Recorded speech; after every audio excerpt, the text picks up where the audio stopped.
जय भोलेनाथ। स्वागत है आप सभी का बरगदेश्वर महादेव मंदिर उन्नाव के YouTube चैनल पर। आज हम अपने दैनिक प्रवचन में पद्म पुराण का पावन पाठ आरंभ कर रहे हैं। सनातन धर्म के प्रचार हेतु चैनल सब्सक्राइब अवश्य करें। हमारा उद्देश्य है कि 18 पुराणों का ज्ञान हम रोजाना आप तक वीडियो के माध्यम से पहुंचाते रहें। हर दिन शाम 5 बजे नई वीडियो और शाम 7 बजे लाइव आरती दर्शन भी अवश्य देखें। चलिए भक्तिपूर्ण यात्रा की ओर बढ़ते हैं। जय भोलेनाथ। ओम श्री परमात्मने नमः।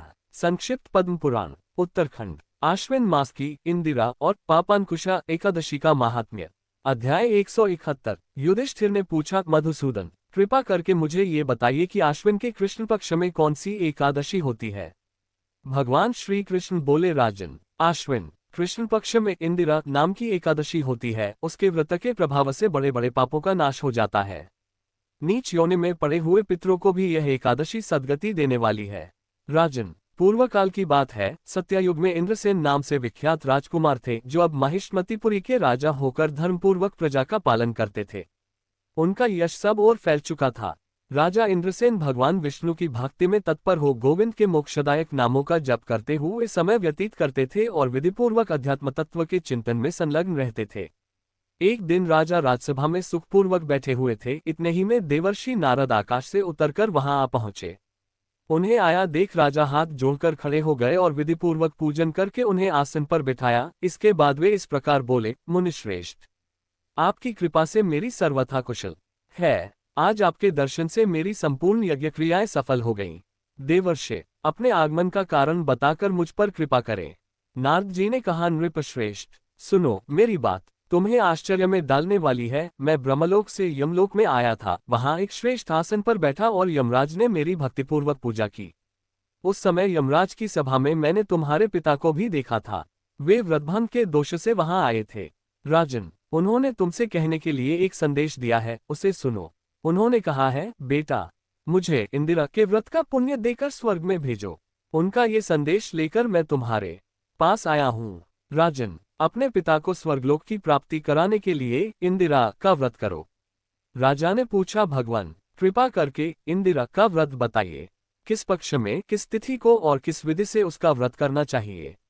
नारद जी ने कहा, राजेंद्र, सुनो, मैं तुम्हें इस व्रत की शुभकारक विधि बतलाता हूँ।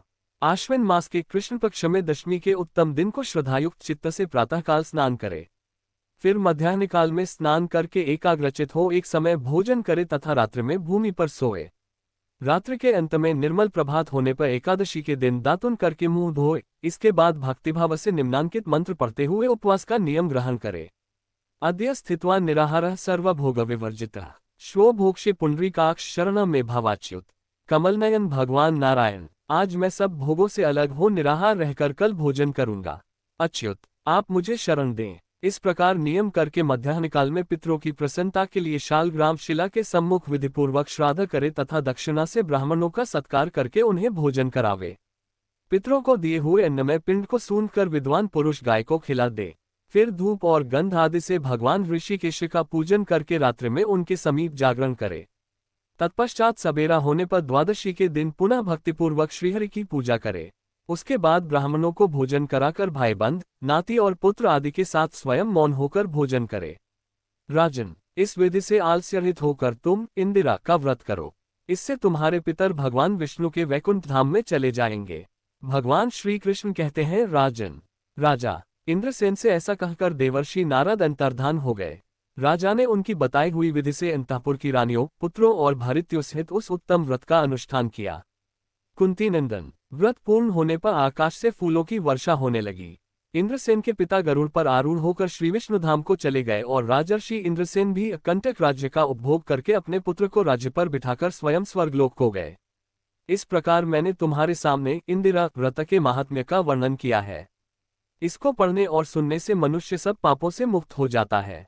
युधिष्ठिर ने पूछा, मधुसूदन, अब कृपा करके ये बताइए कि आश्विन के शुक्ल पक्ष में किस नाम की एकादशी होती है। भगवान श्री कृष्ण बोले, राजन, आश्विन के शुक्ल पक्ष में जो एकादशी होती है वह पापांकुशा के नाम से विख्यात है। वह सब पापों को हरने वाली तथा उत्तम है। उस दिन संपूर्ण मनोरथ की प्राप्ति के लिए मनुष्यों को स्वर्ग और मोक्ष प्रदान करने वाले पद्मनाभ संज्ञक मुझ वासुदेव का पूजन करना चाहिए। जितेंद्रिय मुनि चिरकाल तक कठोर तपस्या करके जिस फल को प्राप्त करता है वह उस दिन भगवान गरुड़ध्वज को प्रणाम करने से ही मिल जाता है। पृथ्वी पर जितने तीर्थ और पवित्र देवालय हैं उन सब के सेवन का फल भगवान विष्णु के नाम कीर्तन मात्र से मनुष्य प्राप्त कर लेता है। जो शौंधनुष धारण करने वाले सर्वव्यापक भगवान जनार्दन की शरण में जाते हैं उन्हें कभी यमलोक की यातना नहीं भोगनी पड़ती। यदि अन्य कार्य के प्रसंग से भी मनुष्य एकमात्र एकादशी को उपवास कर ले तो उसे कभी यम यातना नहीं प्राप्त होती। जो पुरुष विष्णु भक्त होकर भगवान शिव की निंदा करता है वह भगवान विष्णु के लोक में स्थान नहीं पाता, उसे निश्चय ही नरक में गिरना पड़ता है।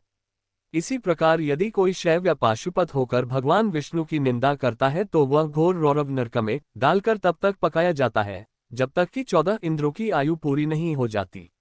यह एकादशी स्वर्ग और मोक्ष प्रदान करने वाली, शरीर को निरोग बनाने वाली तथा सुंदर स्त्री, धन एवं मित्र देने वाली है। राजन, एकादशी को दिन में उपवास और रात्रि में जागरण करने से अनायास ही विष्णुधाम की प्राप्ति हो जाती है। राजेंद्र, वह पुरुष मातृ पक्ष की 10, पिता के पक्ष की 10 तथा स्त्री के पक्ष की भी 10 पीढ़ियों का उद्धार कर देता है। एकादशी व्रत करने वाले मनुष्य दिव्य रूपधारी, चतुर्भुज, गरुड़ की ध्वजा से युक्त, हार से सुशोभित और पीतांबरधारी होकर भगवान विष्णु के धाम को जाते हैं। आश्विन के शुक्ल पक्ष में पापांकुशा का व्रत करने मात्र से कि मानव सब पापों से मुक्त हो श्रीहरि के लोक में जाता है। जो पुरुष सुवर्ण, तिल, भूमि, गौ, अन्न, जल, जूते और छाते का दान करता है वह कभी यमराज को नहीं देखता। नृपश्रेष्ठ, दरिद्र पुरुष को भी चाहिए कि वह यथाशक्ति स्नान दान आदि क्रिया करके अपने प्रत्येक दिन को सफल बनावे। जो होम, स्नान, जप, ध्यान और यज्ञ आदि पुण्यकर्म करने वाले हैं उन्हें भयंकर यमयातना नहीं देखनी पड़ती। लोक में जो मानव दीर्घायु, धनाढ्य, कुलीन और निरोग देखे जाते हैं वे पहले के पुण्यात्मा हैं। पुण्यकर्ता पुरुष ऐसे ही देखे जाते हैं। इस विषय में अधिक कहने से क्या लाभ, मनुष्य पाप से दुर्गति में पड़ते हैं और धर्म से स्वर्ग में जाते हैं। राजन, तुमने मुझसे जो कुछ पूछा था उसके अनुसार पापांकुशा का महात्म्य मैंने वर्णन किया, अब और क्या सुनना चाहते हो? आशा है आज का पद्म पुराण पाठ आपके जीवन में शांति और आशीर्वाद लाएगा। सनातन धर्म के प्रचार हेतु चैनल सब्सक्राइब अवश्य करें। कृपया चैनल को लाइक, शेयर और सब्सक्राइब अवश्य करें। शाम 7 बजे लाइव आरती दर्शन में जरूर जुड़ें। फिर मिलेंगे कल शाम 5 बजे एक नए अध्याय के साथ। जय भोलेनाथ।